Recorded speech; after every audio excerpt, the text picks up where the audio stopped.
really important to me. If you keep breaking this, then X. And then if it comes time to it, you then have to do X. Otherwise, that's not a boundary. And there's no consequences to them breaking it. Yeah. Does that make sense? And that sounds a bit savage, but that's what a boundary is. A boundary is not just words. That means nothing. You set the boundary with the words to articulate this is what this is. But then it's like, if you step on this, this is the potential issues. I like what you said about how to communicate it. And it was very reflective in myself then about how I felt I used to set boundaries. And one side was I would dither around and not want to offend. So I'd be very elusive how I came across. And then when I noticed myself doing that, I did the polar opposite. And I became way too concise and demanding with that. And welcome to the Prime Life Project podcast, a place to help you unlock your full potential, both mentally and physically, to become the best version of you.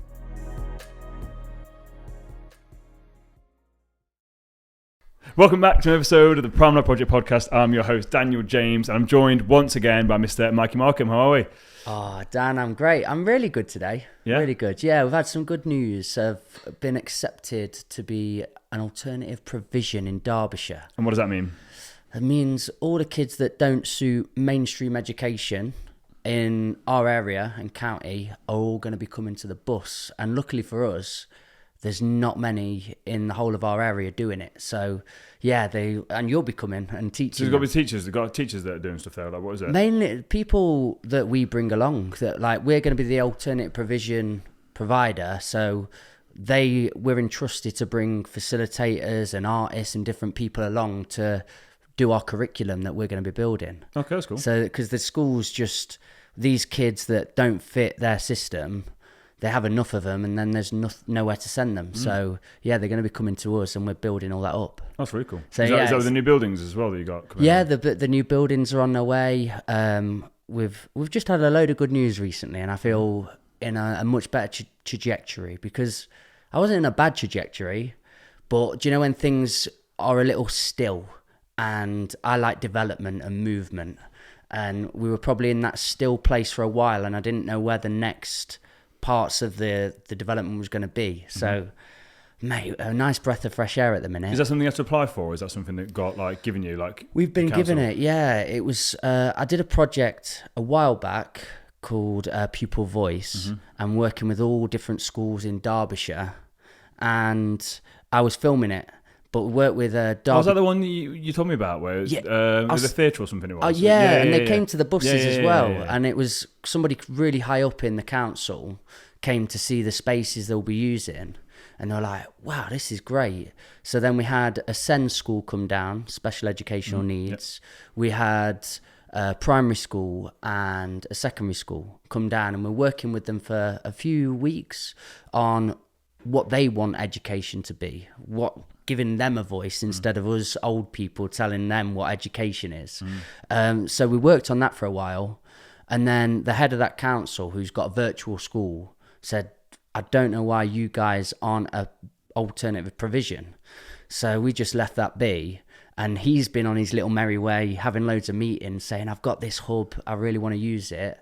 And now, we've been accepted for that. So that's really cool. It's really exactly where I want it to be, because obviously I got kicked out of my schools. I really struggled with education in such a one-dimensional manner. And now I get to be that quirky little place that they can come to and sort of express themselves. That's really cool. So I'm happy, man. No, that's right. I saw on Instagram early on. Obviously, we didn't talk about that off air, so that's just complete news to me, which I was asking the questions because I didn't know the answers. So I was asking away. I thought I'd give you some meat to go off of. Well, there we go. Yeah, so we didn't talk about it before we started. And then also, if anyone wondered, we've got Mikey 2 weeks in a row. It's because we had a guest cancel last minute, so then Mikey stepped up again. So normally we sprinkle Mikey here and there. Well, we've got a good topic today as well, though. We're talking about, because again, so for those of you that aren't aware, when we've got Mikey on board, Katie, behind the scenes, basically writes the questions. She's our mate. And then basically, she's our mate. She's there. She falls out on me if I call her mate, so she's not my mate. She's my girlfriend. Anyway, she's my mate. So basically, so she basically writes these questions, and then basically Mikey, we ain't got a clue what the questions are, and then me and Mikey go through a structured topic, because before me and Mikey left our own devices, just go all over the shop, which is great, but again, it's kind of, for me, with my podcast, Mikey in his podcast likes it to be a bit more flowy, whereas me, I like you guys to have an end goal, so when you listen to this, there's more substance, so you've got some meat on the bones, and again, we've got a really good episode coming up where Katie's actually interviewing me, which is going to be I think a longer episode. May have to break it down to 2 parts, but that's going to be exciting. And like I said, the guests that couldn't make it today, they will be on at some later point. But that's basically what this is all about. Then we've got the normal full-length episodes, which is me interviewing a guest. And then we've got the Thursday Thoughts, which come out every single Thursday, which basically we have a shorter episode, 5 to 10, 15 minutes max. So basically me just giving you guys some real usable, tangible information about the stuff I'm teaching my clients or that I'm working through myself to basically help you on your journey. So Mikey, what we're talking about today? Mate, as well as what you were saying there, we're talking about boundaries today. Okay. And I was going to say, you're doing that episode with Katie. Have you had to pre-frame and set some boundaries together for that conversation to exist? No, I've literally said she can ask me anything about anything. So that's literally like, so for context, there's again, I'll talk about it more on the episode. Katie knows everything about me. Like, obviously, we started out as best mates, and obviously through quite a turbulent time in my life. So because of that, she's then learned everything about me. Like, she knows everything. I'm not a single person walking this planet knows more about me than she does. And for me, it's important to do the episode because I think people, they see this side of me, but they probably want to ask me questions and know a bit more about me. And again, she can essentially interrogate me, if that makes sense, to really find out more about me. So I've got no idea where the direction is going to go, but I've already said to her, I said, you can take this conversation wherever you think it needs to get out of it. So your boundaries were infinite. Yeah, basically. But that's the same for me. It's like I wanted to be completely raw and authentic with it. I don't know where Katie wants to take the conversation. Like, again, she knows me, she knows my mission, she knows the whole thing with the podcast. So the whole thing is take the conversation where you think it needs to go to get the value for the audience. So I genuinely, hand on my heart, I've got no idea any of the questions. Whatever comes out is what it's going to be. It's going to be raw. I've got no idea where we're going. And she's kind of made a bit of a mission. I think she's trying to make me cry. So God knows where we're going with this. So, but anyway, that's what we're going. Can't wait to be sat in that corner, mate. But the thing for me, like I said, I have not done my story on my podcast since that time. Can you remember when I had that therapy session and then I came back from it, and then you ended up interviewing me that time? Can you remember? And again, that was just really raw and quite emotional. I don't want it to be like that, but I want it to be a bit more structured because that was just me and you having a conversation, wasn't it? And I wasn't in a great place mentally because I just come out of a therapy session. So this one's going to be a bit more of like a controlled navigation, if that makes sense, whereas a little more strategical. Yeah, I feel got all the right jigsaw pieces together, and you're sort of a bit more settled in your life and who you are, so you can maybe be at a different vantage point to talk about it. Yeah, because for me, like I said, I just want people to know a little bit more, I guess, about me, and my story, my journey. It helps in all at. Capacity when working with you, or just being around you, I suppose. So let's say for me, and this is really interesting. Whenever I talk to clients about stuff, I've got a story I'm that guy that's got a story for everything. Because if you actually look at my life, I've been through a lot of crap. Yeah. A lot of it's caused by myself, but a lot of it's self-inflicted crap. 100%. But I don't talk about it because it's not really relevant. Like, I'm not here to play the victim or woe is me. It's a case of like, here's the essence of my story. And then what happens is something happened to a client or a client have a problem. And then I'd be like, okay, well, this thing's happened to me. And then I had no idea. And I went, well, yeah, of course you didn't, because I don't need to tell you, but now it's relevant. So let me kind of share that. Does that make sense? So for me, that's why I think people, it's just interesting people find out more about a bit more about me, so they can dangle under the hood. Well, I'm sure with all that learning and journey, you've had to build your boundaries and learn about what boundaries are. Are there different types of boundaries? I assume there's different types of boundaries. I've not really thought too much about it, but for me, when it comes to boundaries, in different areas of life, you can have different boundaries. But essentially for me, a boundary is an invisible line. So imagine like you're in the sand. It's just like that line, that line you're drawing in the sand that basically says like, this is what I will and won't accept. And in different areas, you can have different boundaries. So for example, with your partner, your boundaries, you probably can have like smaller boundaries because you're going to accept more from your partner, etc., etc. But for people that you don't know, you're going to have bigger boundaries because it's like, you don't know me like that. So you hear a lot of people say that, don't they? Like, for example, if I call you, I don't know, if you said, Dan, I'm like, it's Daniel. Do you know what I mean? Then for me, it's like, that's the boundary. It's like, but actually people that know me can call me Dan. But until you articulate that, people don't know. That's just a minimal example. So if in different situations, I think you can have different boundaries. And I think it's okay for that to be the case, like, because you can't just give everyone the same access to you. Do you mean it's like you've got to earn that sort of trust and stuff? So I think you've got an initial boundary of this is kind of where you're at, and then the more you build that trust, then the boundaries go down a bit more. But it's still important to have boundaries. And for me, when it comes to boundaries, it's people get this confused all the time. But to talk about boundaries, boundaries aren't just saying this is my boundary. That's just words. Setting a boundary is an action, meaning you've actually got to back it up with something. If I just say to you, let's say one of my boundaries is being like you being late. You've not been late, but let's just say that's one of my boundaries. A big thing for me is like you being late. And I keep saying to you, Mikey, like every time I do a podcast, you're late. This isn't the case, by the way, just making this up. Like every time we come to this podcast, you're late. I say to you, Mikey, like you really need to be on time for this. Okay. And like Mikey, you really got on time for this. So I'm giving you like 3 chances. And I'm like, Mikey, if you're late again, like I'm just gonna get rid of you. That's just a word. If you then come the next time, I'm like, oh, Mikey. Yeah. That's not a boundary. That's just a word. Me then being like, Mikey, I'm getting rid of you now. That's actioning the boundary. There's consequences to it, if that makes sense. Otherwise, you keep saying it's like in a relationship. Don't do this, don't do this. You keep saying it. That's just words. That's not a boundary. A boundary's got to be backed up with action. Because then it's not a boundary. It's just words. Does that make sense? 100%. Do you find working with some clients that they've been trampled on before, and then they've set boundaries with people that are sort of maybe too high and too absolute and no nuance around them boundaries? Yeah. And again, I've had it for myself as well. Like, you know, it's like when you get hurt with someone. Yeah. So whether it's like, I've had clients of mine that have worked with other trainers and then they've been hurt by the other trainer, so their boundaries really high from me in general, or they've had stuff around guys, so they've got boundaries around guys. So whatever it is, or just things in general in their life about just letting people in. So that for me is okay, because that's their boundaries. It's not for me to say it's right or wrong. But then they've got boundaries in the wrong areas. Like they've got boundaries when they shouldn't, and they don't where they should. If that makes sense. So with someone like myself, obviously they don't know me, so obviously you've got to have a little bit of a boundary there. But the problem is when they build it too high and they're not willing to negotiate it. The wall's too high, and it's like, I'm never going to let you in. It's like, okay, well then, word. yeah, there's got to be some room for negotiation there. Like I've got to be able to break that barrier down. And that's the thing for me with a lot of the clients. It's that, and again, when it comes to relationships as well, it's that trust of I'm not going anywhere. And it's all well and good for me to say, listen, I've got your back, but then I've then got to back that up.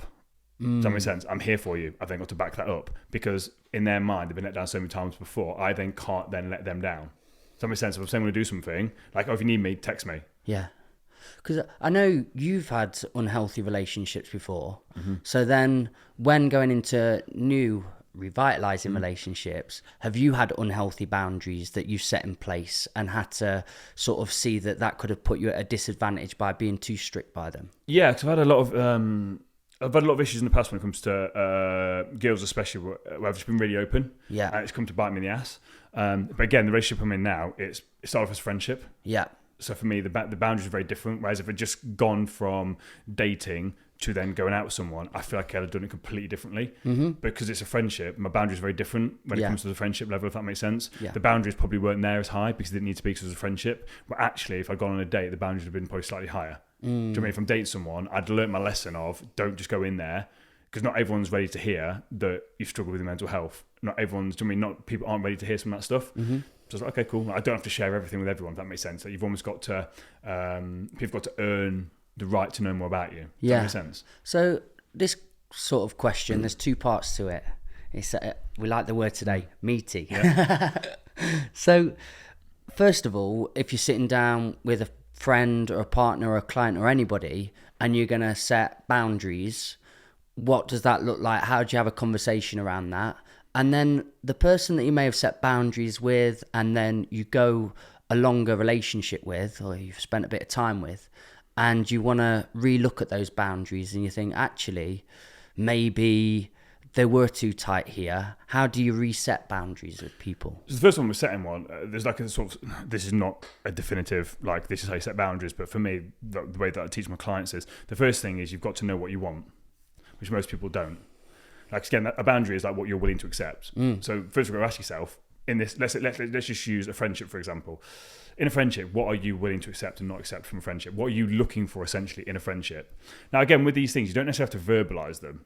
Like, you don't have to verbalize it. You just kind of got to be aware of it. And if it becomes an issue, then verbalize it. But in your head, you're kind of like, well, what do I want this to look like? What am I willing to accept? What am I not willing to accept? But you've got to kind of put your needs first in this situation. So let's say when it comes to a client relationship, I've already set the boundaries. I know this is acceptable, this is not acceptable. So in that situation, I've then kind of got to verbalize it. And again, it's the same with like a relationship. Like for me, if I was going to date again, I would then be saying, listen, this is kind of what I'm looking for. This is it. Like these are what I'm looking for in a relationship. So again, I think that verbalization, but first you've got to know what is it you want. And it's again, putting yourself first. Because I think a lot of the times when we go and set boundaries, we don't want to upset the other person. So let's say we are in a relationship right now. So you're in a relationship with someone or in a friendship, whatever it is, and you're trying to set these boundaries. Well, the first thing is like, what do you want? Like in an ideal world, what is it you actually want? Cool. Right. You're putting yourself first. That doesn't mean you're putting that other person bottom, but at the moment, you're probably putting yourself so far down the pecking order that what we're doing, you said, right, just imagine you're putting yourself first. Like, what's the ideal thing for you? So cool, you've got that. Once you then figure out what it is you want, you've then got to communicate that. So if you're trying to set this boundary with a partner that you're currently with and there's been no boundaries, or with a child, wherever that may be, communicate. But you have to communicate on the level where they're at. So let's say it's a child and the child's got no boundaries. You then got to communicate with that child on that level so the child understands it. Whereas with your partner, same thing. So again, if it's a woman speaking to a male, as we can attest to, us males are simple creatures. Like women try and communicate with men and women think that the men get it and they don't because they're communicating on their level. Guys are very simplistic. We need things basically spoon-fed to us. So you need to basically break it down. Don't communicate how you think you need it to be heard. Communicate it with them on their level. Break it down to basics. So you're talking to them on their level, how they would understand it. That's what we're trying to do. Because it's not about you communicating it for you. Communicate so that other person understands. And again, you've got to communicate it clearly, calmly. You've got to make sure that you're being direct. So you're not beating around the bush. Like, because you're trying to communicate like a boundary. Like you're not trying to just tell a story. Just get to the point of like, okay, here's how I'm feeling. I feel like this needs to be put in place because of this. Very direct, succinct to the point. And explain why that's important to you. Yeah. And the main thing when it comes to communication is just don't be a dick. Yeah, that's good. Just don't be a dick. Because it can be really easy, especially as a parent, you shout at your child. It's the golden rule, isn't it? Yeah, you shout at your child. That's not setting a boundary. Or you're saying to your partner, God, you've done this again. You're just raging and angry. That's not going to help. You belittling that person, being like, you should know this, you shouldn't know that. Because the key thing here when it comes to setting boundaries is, if someone's pushed your boundaries, and broken these boundaries. If you've not told them, that's a you problem. That's a you problem. People don't like to hear this. How is anyone supposed to know your boundaries if you haven't communicated them in the first place? So it's all well and good, like, oh, I've got these boundaries and you keep breaking my boundaries. Well, have you communicated it to me? Do I know, as your boyfriend, do I know this is a boundary? Well, you should know. What? How should I know? Because everyone's boundaries are different. So the first thing is don't assume that someone knows your boundaries because different people have had different histories, different relationship styles, whatever that is. So don't just assume that someone knows what you will and won't accept. So just communicate it. So once you communicate it, like don't do it like a date. The hardest part is then defending those boundaries. So once you communicate it, this is what I'm willing to accept, not willing to accept, and here's why it's important to me. The person potentially, rather consciously or unconsciously, want to push it a little bit. Yeah. So it's like, for example, when you're going out with your mates and you say, I'm not going to drink anymore. That's your boundary. You've expressed it clearly, like, I don't want to drink anymore. You've explained why it's important to you, blah, blah, blah. You've done all the stuff. You've not been a dick. You communicate effectively. Your mate's can go back to default mode on a Friday night. Oh, Mikey, come grab a drink. Okay, that's either intentional or unintentional. It may be unintentional because they've completely forgot and it's just they're already drunk and blah, blah, blah. That's then the time for you to defend that boundary, which is the hardest part. Because old you, people pleaser you, not wanting to let people down you, wants to be like, oh yeah, well, what if they don't like me anymore? What if a partner leaves me? Okay, well, if this boundary is really, really important to you, if this person isn't willing to respect that, are they the right person for you? Now, that's not for me to say, but do you know, if this is a really major boundary for you, really, really, really major boundary in a relationship, it's affecting your mental health, it's really effing you up, and the person constantly is, you keep having to remind them, okay, like, that's not okay. Like, you set the boundary. For me, it's like you've got 3 times, after that 3rd time, you then got to back that boundary with action. Do you know what I mean? If you keep breaking this, so you do have an allowance. I think there has to be an allowance because people don't intentionally do it. I don't think. Yeah. Some people do. Don't get me wrong. Some people genuinely will, but some people also forget. Do you know what I mean? If it's been 3 months and then they break the boundary, that's not then time for you to walk up and leave. It's been 3 months. Do you know what I mean? Like, people forget stuff. That people have slept since then. Do you know what I mean? Yeah. But then it's just like, so I think there has to be nuance to it. And they're not focused directly on you all the time. No, they've got people living their own life. It's not just because this is a really important thing to you. It doesn't necessarily mean that it is to them. Yeah. You're important to them, but this specific thing isn't, if that makes sense. So after 3 months, they've forgotten. That's okay. Just gently remind them, can you remember we said this thing? Oh, just completely forgot, really sorry. Gets reset, off we go again. Does that make sense? That's all it is, just resetting it. Just resetting it. But if they keep stepping over it, literally after a day, a week, then it's like, listen, this is really, really important to me. If you keep breaking this, then X. And then if it comes time to it, you then have to do X. Otherwise, that's not a boundary. And there's no consequences to them breaking it. Yeah. Does that make sense? And that sounds a bit savage, but that's what a boundary is. A boundary is not just words. That means nothing. You set the boundary with the words to articulate this is what this is. But then it's like, if you step on this, this is the potential issues. I like what you said about how to communicate it. And it was very reflective in myself then about how I felt I used to set boundaries. And one side was I would dither around and not want to offend. So I'd be very elusive how I came across. And then when I noticed myself doing that, I did the polar opposite. And I became way too concise and demanding with that. And I didn't gain the respect of that person then. There's a difference between, again, being demanding and direct as well. Yeah, do you know what I mean? yeah. Does sense? Well, demanding, yeah. The word I was going to say was concise. Exactly. I was more concise with it, and I trimmed all the fat. Yeah. But yeah, I'd be with people before, come across a little bit of a dick with it, and then they would break that boundary because you've not been kind with the way that you've come across. And understandably, people, especially me, I don't like being told what to do. And that's sort of like a child, isn't it then, where you're like, oh, I've got to test that water. But if you've come through in a compassionate, loving way and said, no, this is where I'm at because of this, and explained it to somebody, I think then you've got a lot more chance of having it respected. And it's also as well as saying like that word, like, don't do that. That, again, that's very harsh. Yeah. But if you're saying, do you when you did that thing, it kind of made me feel a certain way. Like I felt this way. Like it's nothing that you've done. Yeah. When you did this thing, I was making myself feel. Cadence and energy, isn't it? So you're not basically saying like, don't do this thing. What you're saying is like, because again, straight away, that's like, as you said, as soon as you say, don't do this thing, it's like you're being told off. But it's just like, you did this thing.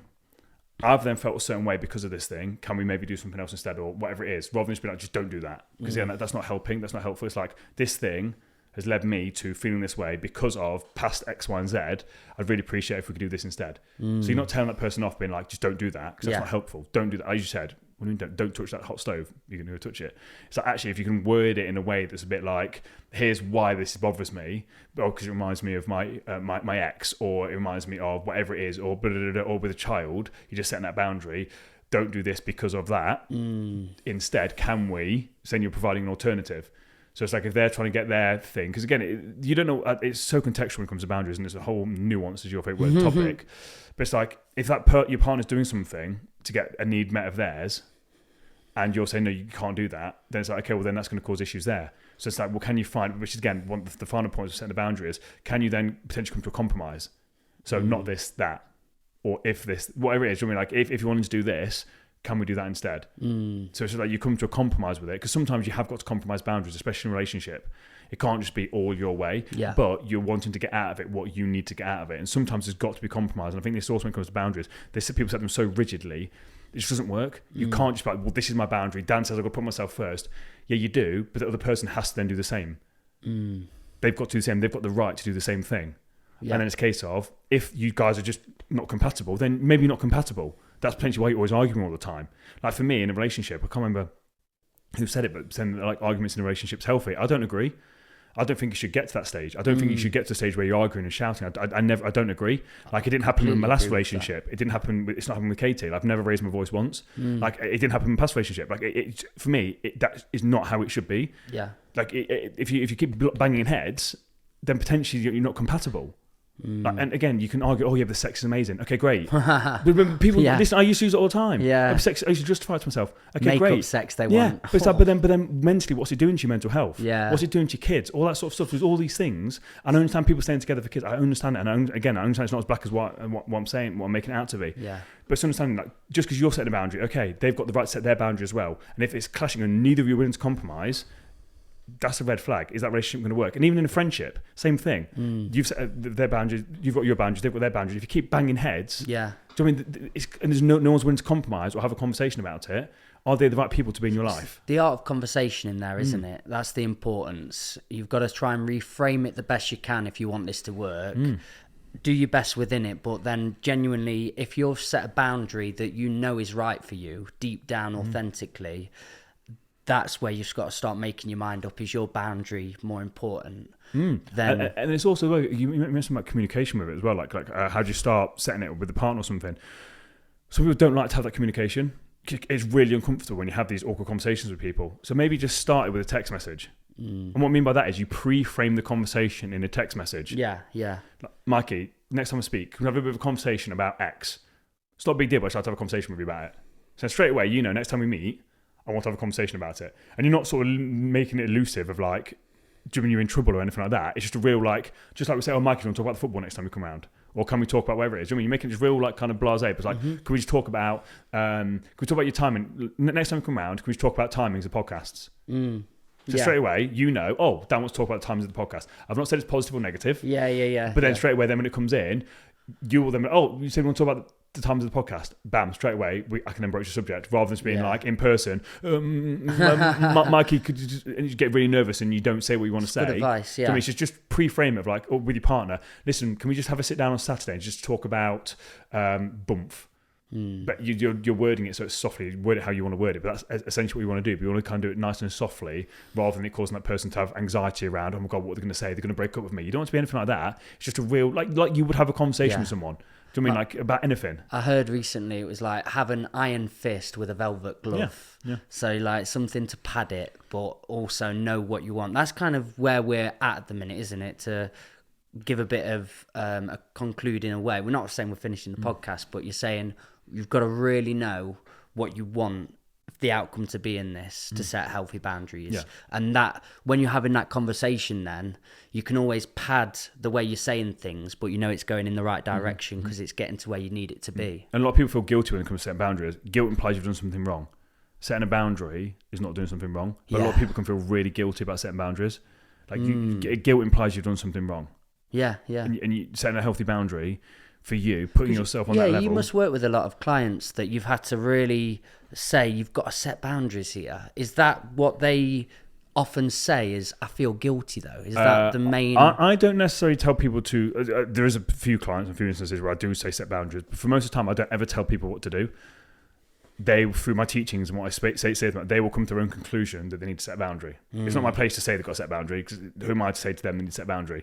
Now, there's other situations where there's blatant sabotage from kids and partners, where I'm then basically saying, you kind of need to defend your boundary here, because they may not know how to defend it. They maybe have set it in their own way, doing it their own thing, but then they're struggling to defend it, and then that's why I sort of come in and can coach them through that. But for me, it's not for me to say, you've got to set boundaries here. Do you know what I mean that's they've got to come to that own conclusion themselves. I'm not here to tell them this is what you've got to do. I'm here to guide them. Does that make sense? Like it's not, I can't, because if I just go around telling people how to live their life. Yeah, of course. That's a really toxic way of coaching. Yeah. For me, it's just like, I'm giving you some tools, advice, and basically you walk that path by yourself. And obviously we talk about boundaries. So then again, it's understanding, actually that's what this is. And then they implement it in their own life. So a good conversation within that is the defending of boundaries, because let's say something's not too bad of a thing in a relationship, bit messy, the person, but your boundary there is, I really want you to do some of the tidying, and they keep pressing that. So maybe they've tried a little bit, but it's still not to your standard in your head. How, and we're saying this, you're giving them 3 opportunities rule.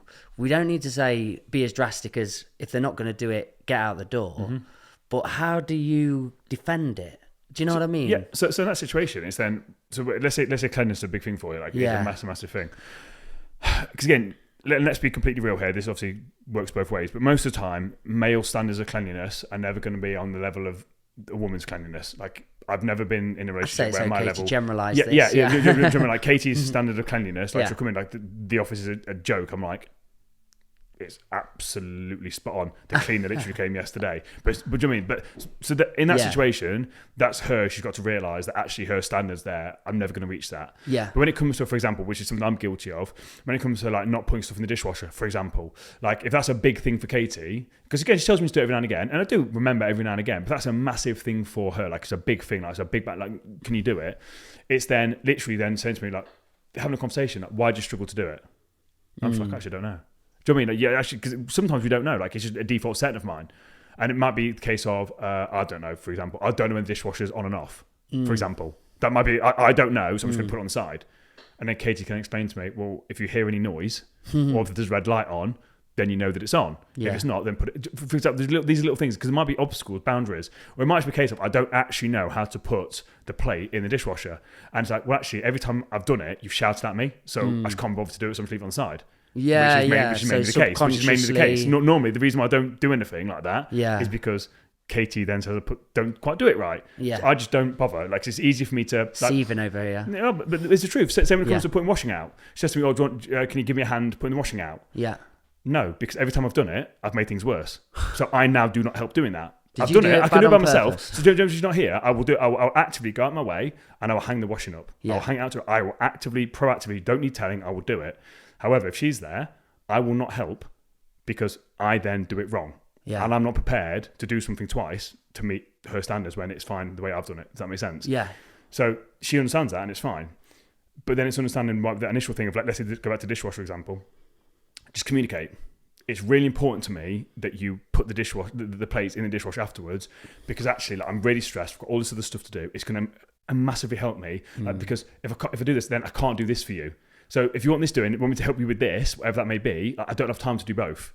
So you've got a choice. You can either take Theo to school or you can do this. For example, whatever it is, it's like, well, I don't want to take Theo to school, so I'll do this. So maybe some advice I've got in that listening is give yourself some peace of mind first as well. Because I think when I've tried to set boundaries, I've been accumulating loads of things that hasn't been done. And then it's all festered and built up and built up and built up. And then when I've come with the conversation ready, all of that backlog of shit is already there. So then it's just gone. Yeah. But if I've given myself this peace of mind, then I can go back in.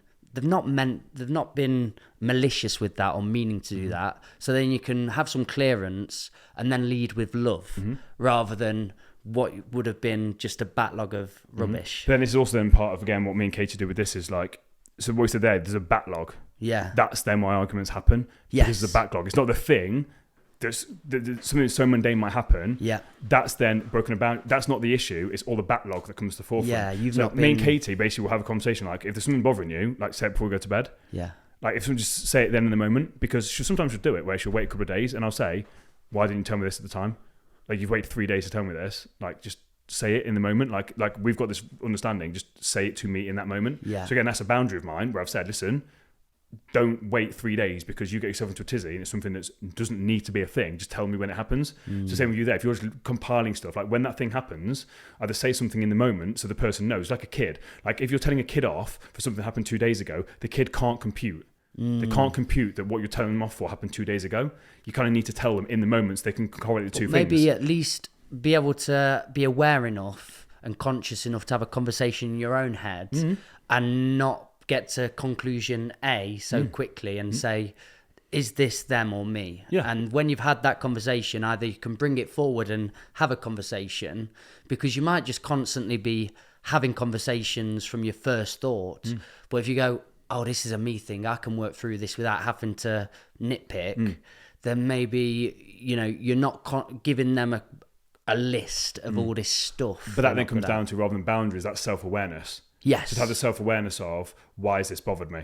Yes. So why has this bothered me? Is it bothering me because I've told them 17 times not to do it and that's what's bothering me? Or is it bothering me actually because I didn't sleep really well, I'm really hungry, and it just happens to be something that's just bugged me a little bit? Yeah. Does that make sense? And that comes down to self-awareness. So that's what I'll say, that's more self-awareness than the boundaries. And then it's then communicating that, is this something that needs to be addressed? Or is this a me problem? Or is it a them problem? Or is it an us problem? Do you know what I mean? If it's a you problem, you go deal with it. If it's a them problem, again, communicate it in a nice, respectful way. Yeah. If it's an us problem, again, have a conversation in a meaningful way. Even if you don't address it that day, just listen, can we have a conversation about this at some point? Yeah. So you're just getting it out there to know that this is something you want to talk about, rather than just letting it fester. Yeah. Because this is why I think so many people get into arguments with relationships, because they hold little grudges, small little things, small, minute little things. And it's like a death by 1,000 paper cuts. Yeah. That's all it is. So many little things that are not important, but they build up and build up and build up and build. They just sit there in silence. Then one day something happens and they explode. Can you remember we did this 12 years ago? And blah, blah, blah. And literally just throw everything at them. It's like a verbal thing. And then it's like, what the hell? Like, I just didn't put the plate in the dishwasher. Where'd this come from? But it's all this other stuff that's built up, and then people go nuts about it, rather than just dealing with it and addressing it like an adult, communicating either in the moment or that day, if it's possible, or the next day. Just communicate it. If it's a them problem or an us problem. If it's a you problem, that's then down to you to fix. It's not my issue to fix your problems. That's a you thing. And again, that's why it then comes down to that self-awareness and communication especially. And that's why sometimes a lot of people will put their issues onto other people. Like, I'm not feeling okay today, so I'm going to lash out at you. You've not done anything wrong. I'm the one that's feeling a certain way. Do you know what I mean? It always comes back down to your self-awareness, doesn't 100%. it? It really 100%. does, because I pictured somebody in my head that had been on a spiritual course or read some spiritual books. Boundaries has been in there a lot. So then they become this like ticket giver of here's a boundary, here's a boundary, there's a boundary. And you're like, just calm down with your boundaries. Does that actually align with your moral compass? And if it is genuinely detrimenting you, then give a boundary ticket if you need to. But you don't need to give all of them all the time forever. But this is the thing. I don't think necessarily set boundaries. I just defend them if they come under attack. Does that make sense? Like I don't actively go out my way to say this is a boundary, this is a boundary, this is a boundary, this is a boundary, this is a boundary. Yeah. Unless it becomes an issue. Yeah. And then I make someone aware of it. A lot of people just walk around like, oh, it's my boundary. Let's say it's like a buzzword. Yeah. So you don't even know what a boundary is. You're just saying this thing where it's like, I don't just walk up to people like, oh yeah, Mikey, this is a boundary of mine.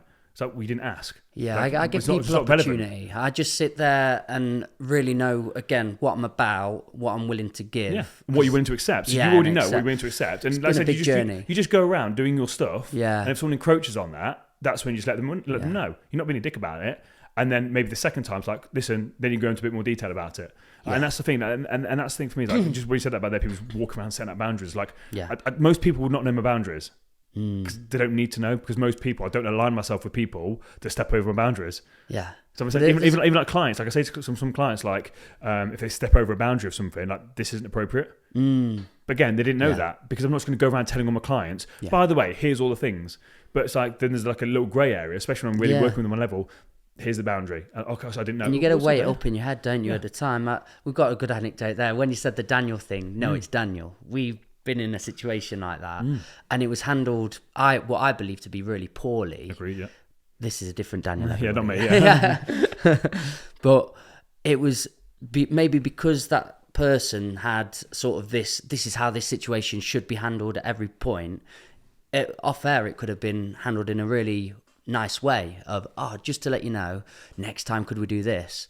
But because maybe they had this sort of blanket, this is how it's dealt with, that can sort of ruin relationships very quickly. Luckily, it didn't in that situation. It needs to be fluid, and it's like there has to be flexibility and fluidity with the boundaries. I like it. Like elasticity. Absolutely. Like especially if someone's having a bad day and it's massively out of character. So let's say you're coming in and you're not your normal chirpy self and you're being a bit of a dick.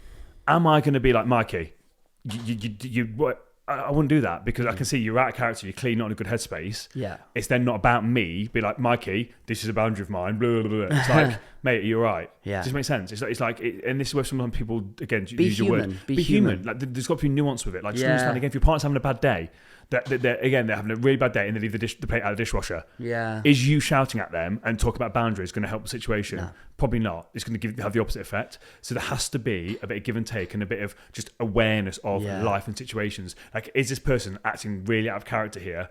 Is this a good time to be saying this? Do you remember if the parents died or the dog's ill or something like that, and people are acting a bit, just give it a second. Do you know what I mean? Don't just jump in there, but no, this has to be. And it's like, no, just chill. Like, empathic. Oh, 100%. Just like people are human. Think about what day they've been through. Yeah, investigate that. What's that saying as well? Treat the people how you want to be treated. That's again, if you were going through that situation, would you like to be spoken to like that? Probably not. How would you want someone to handle that for you? Probably not even bring up the fact that there's a boundary being stepped on. Do you know what I mean? Because it's not really relevant in the grand scheme of things. In that context. Just dig through their day a little bit. Have a bit of a kind word first and then say, by the way, I just felt this was a bit bitey here and it made me feel this way. Yeah. You can get a much better result from that. Because that's it. Because again, there's been sometimes, again, to use Casey's an example, there's been some times where she said to me like, oh, you've been a bit bitey and a bit snappy. And I'm just like, if I have, it's not intentional. So I'm like, oh, never meant to come. So if that's how it's come across, I'm like, okay, that's not intended. Or it might be, let's say, for example, I've had some bad news. I'm really in my own head. I spend a lot of time in my own head processing stuff. And if she says something to me, she knows when I'm in my own head and when I'm not in my own head. So she could be a bit bitey. And then my response would be like, yeah, but you know that. Yeah. So what did you expect kind of thing? Like, and then, oh yeah. Then it's dealt with. Yeah. But it's like that's things like that communication again. Yeah. And I'll always own it if I'm doing something. Oh yeah, actually I didn't realise. Like thanks for letting me know. Because again, it's done in a respectful way. But actually, if I'm in that headspace and then someone says something like that, I'm like, wait, like I'm clearly in my own head. Like I'm clearly not biting. It's like we can have this conversation. Like whatever it is you're talking to me about. Like not now. Oh, okay, yeah, sorry, damn it. Cool, and we can move on. So, what advice would you give to somebody that isn't necessarily confident in friction, because maybe boundaries can be in a place of, I don't know if friction is the right word, but I'll say, friction doesn't have to mean this very hard thing to endure. It just means there's a little bit of a conversation where you got to sit upright for and just a bit, be involved. Bit of conflict almost, potential conflict and conflict. Uncomfortableness. Uncomfortability there. So for somebody that struggles in uncomfortability and finds it hard to articulate themselves in that, what advice would you give to somebody like that? Start small. Yeah. Just start small. Like just start small. And again, that's actions speak louder than words. So if you don't want to necessarily say stuff, again, obviously it's very different, again, contextual, but let your actions do the talking a bit. So people can tell that, oh, actually, I've kind of stepped over the mark there, if that makes sense. You know when you piss someone off. You don't have to say anything. Do you know, if you say something to me and my face instantly drops, you know, oh, probably should have said that. Or probably shouldn't have done that. Do you know what I mean? So it's like, and it's just like, just start small with stuff. Like you don't necessarily have to, texting, like I said, texting is a great one. Texting, maybe even voice noting. Like if someone knows, if it's with a partner. Voice note. Yeah, if you're with a partner and they know that you're really text poor. Sometimes gets misinterpreted, doesn't it? Yeah, so I said I'd use the text more of like an intro to set the stage. But even like a voice note is a good real, where you can keep recording it, delete it until you feel comfortable with it. Like you got the safety to do that.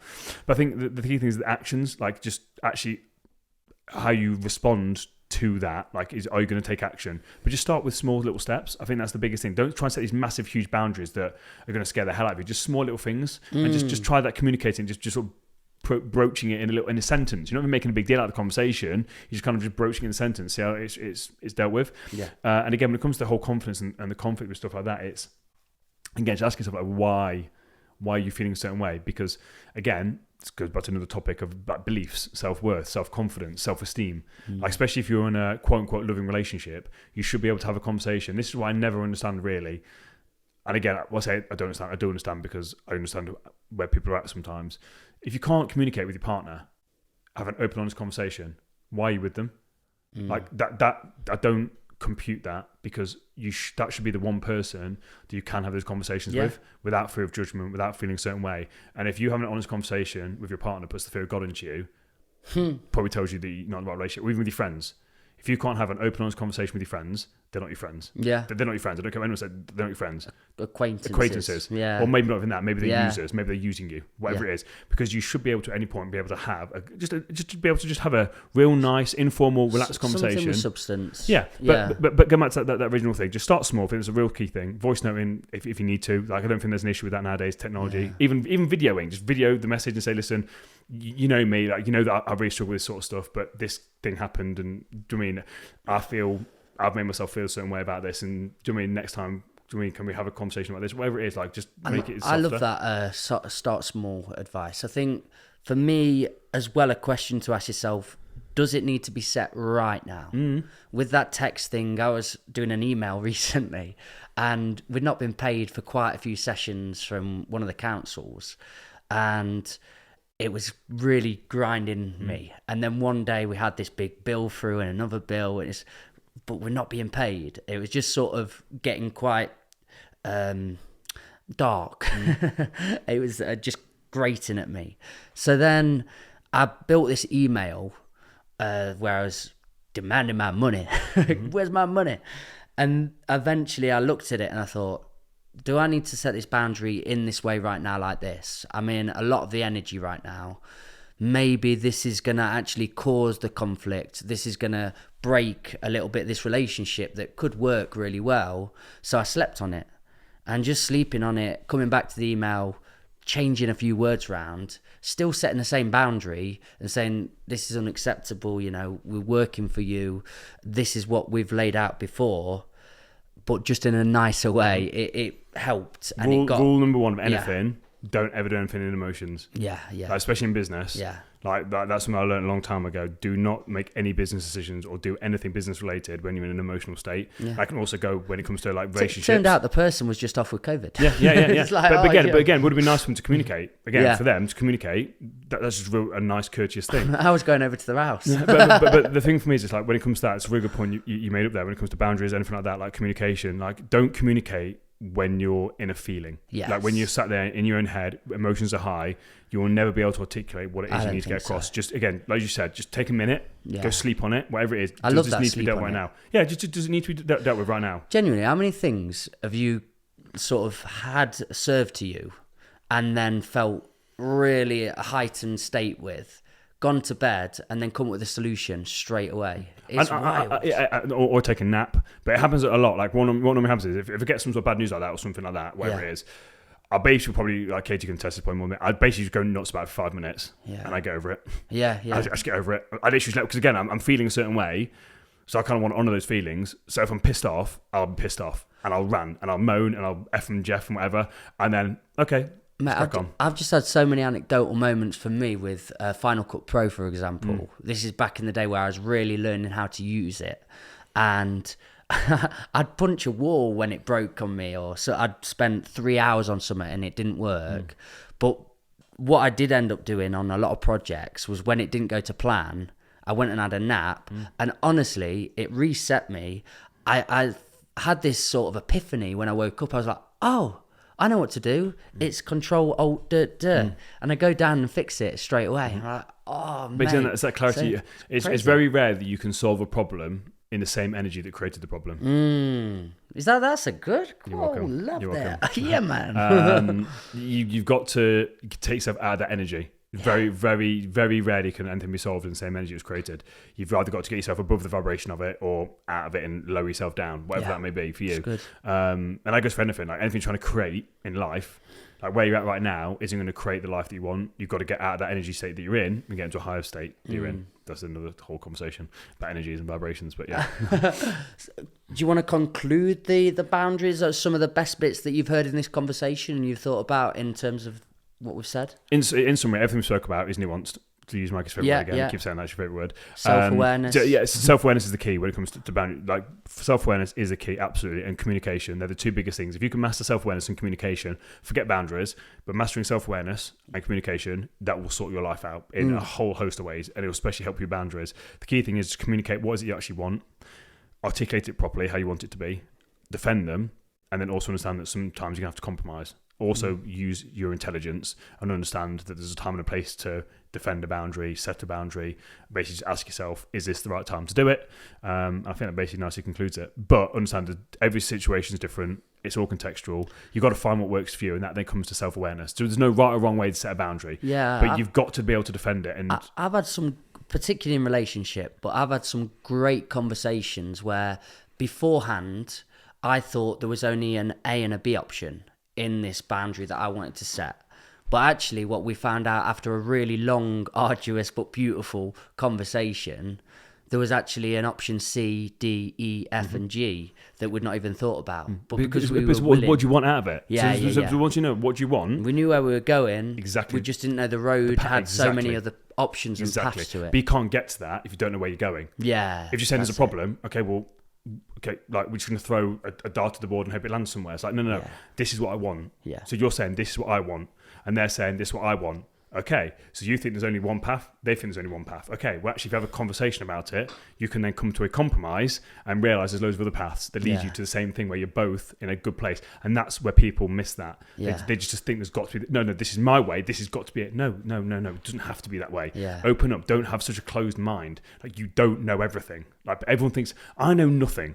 The more that and again, it's that stupid quote people say all the time, like, I know nothing. And the more that I learn, the more I realise I know nothing. Yeah. Like it's bizarre, it's baffling. Like I literally have got so much knowledge now than I've ever had in my life, and I feel stupider than ever. It's bizarre. It's such a bizarre concept. So you don't know everything. You can't, and it's also a thing, you can't go through life by yourself. You've got to have people there that are willing to help you and support you, especially when it comes to a partner. And again, it's a whole different conversation when it comes to relationships. Potentially me and Katie are going to do a whole podcast on relationships if our episode goes well. But it's finding yourself someone that you can have these conversations with and actually get to the conclusion that benefits you both to move your life forward. Whether it is a friendship, whether it is a romantic relationship, whether it's with your children, whether it's your boss at work or your colleagues, like your employees. it all comes down to the same thing. Because I said, just even if the boss of a company, like you've got, this is the way that it is. Actually, if you can have a conversation with people, you might find that actually these people that are quote unquote below you actually know more than you on this topic because they live it every single day, and they can give you a plethora of other ways to get the same thing. So don't just think you know the answer. Like communication is the key, and be open to that change and that flexibility. Standard. 100%. There's a quote in there from Confucius, like, if you don't know where you're going, any road will take you there. But I only think that's at a certain point in your life you can do that. But with boundaries, that's not the way at all. You need to know where you're going. Yeah, but if you don't know where you're going, anywhere to take you there, basically means that you'll just end up wherever you want. It's like, then that's not a good place to be. Exactly. Yeah, I think I've done it with travel. Yeah. I didn't know where I was going, and I've seen some beautiful things on the way. But in terms of setting a boundary with somebody, you have to have some direction. But best sense, with that quote though, that's the same with anything in life. Like, you can have an amazing life just coasting through it. Yeah. But if you've gone travelling and you're like, I really want to see this, and this, and get the outcome of this, you would have had a lot more of a quote unquote like fulfilling thing with the end goal which you wanted. Does that make sense? Like, you've set this end goal and you can plan it out accordingly. But actually what you did was just like, cool, this is what it is. And some people live their life like that, but you can still have a beautiful, amazing time. Yeah. That's what I'm saying. Like, that's what I mean. Like, I love goal setting. I personally feel that we are goal driven creatures. Yeah. So that's why, because once I do that, I can then see all the beautiful sights along the way. Other people just want to go with the flow. Cool. Whatever works for you. And you can still have a beautiful existence. You can still be super successful doing it that way. But especially when it comes to business and stuff, if you're being a bit more fluid and flexible, then you're leaving it a lot more up to chance that you are going to go to beautiful places, see beautiful things and beautiful people, and not end up down a really dark back alley and get murdered by someone. Do you know what I mean? It's like, and that's the thing for me. It's like, the more you can plan it out, the more you can avoid the potential pitfalls, and the more you can see the beautiful sights. We should, when we do these, we should pick a quote and start from there sometimes as well. That'd be quite cool. I was going to say I'm not going to pause this. Is there anything you want to say on this? Obviously, no one can hear you, but is there anything you wanted to? Is there any other point you wanted to touch on with this? No, was there anything else you wanted to touch on this point? I went through them all nicely, didn't I, Katie? Did we? We're good. Would you say we nailed it? I say no. We nailed it. Awesome. We've got the seal of approval. Mikey, where can people find out more information about you? I am Rhythmical Mike, and that's at the Old Farm Bus. Awesome, and don't forget to give us a follow on Instagram at the Prime Life Project. And if you took any value from today's episode, don't forget to like and share with a friend. Until next time, take it easy.